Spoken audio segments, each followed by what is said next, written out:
Hello everyone, Jackie Fleischman here from Jackie F Coaching. I'm a corporate confidence coach and I help you navigate and manage conflict as it comes up in your place of work or in different professional situations. In my last video, I shared with you that my career started out in litigation. And we talked a little bit about the parameters that puts you in, how uncomfortable it is, that people only seek that recourse when there's been a complete breakdown of communication. I explained that the one benefit of that line of work is that I really learned how to position and strengthen facts in a way that I could motivate the other side to have a vested interest in an outcome or go in another direction than maybe the one they were thinking of.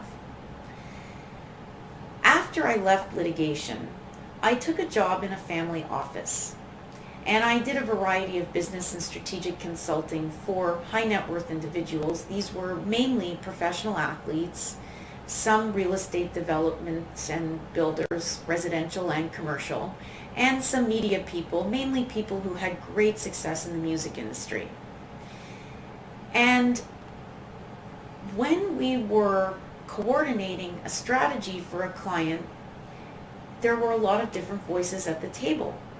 These are clients that have achieved such wealth in their life that their estate planning, their tax advisory services, their investment management requires a very coordinated approach. So it's a lot of different voices at the table providing suggestions and structuring a plan that is targeted and designed for a particular individual. This was my first introduction to using conflict in a very productive way. There could be a variety of approaches. There could be a number of strategies that would work for the client. We all had to collaborate and come together to build the best strategy for that particular client and their situation.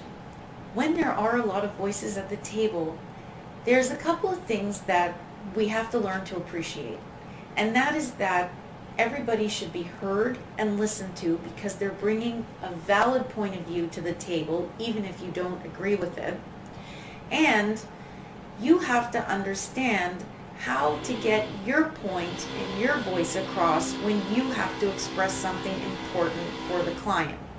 One way that we cultivate presence at the table is by learning how to listen to the other side and also focusing less on the people and more on the issues.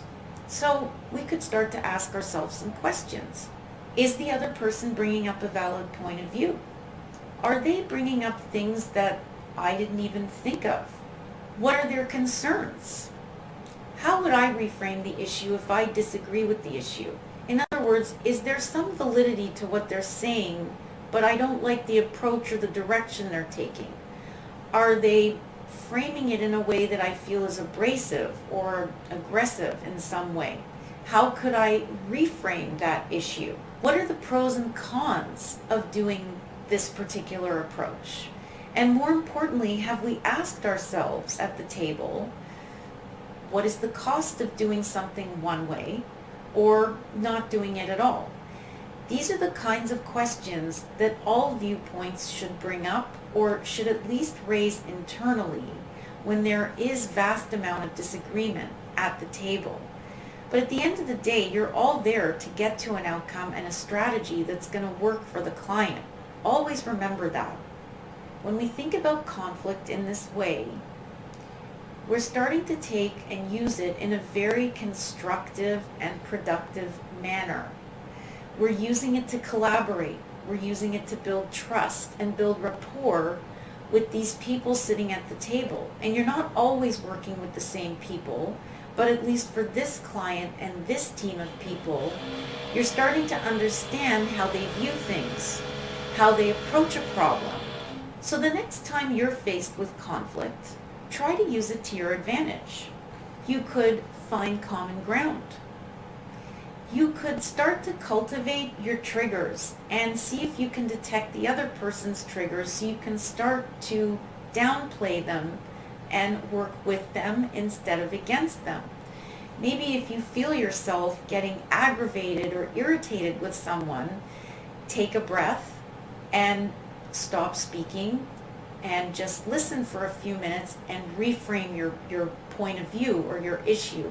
Or take a minute to consider, is this person raising something that I can work with?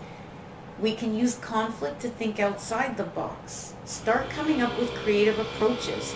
There's a lot of really smart people in the room where you're sitting. It's a lot of brain power in there, and we should be tapping into it. We should learn how to do this more frequently.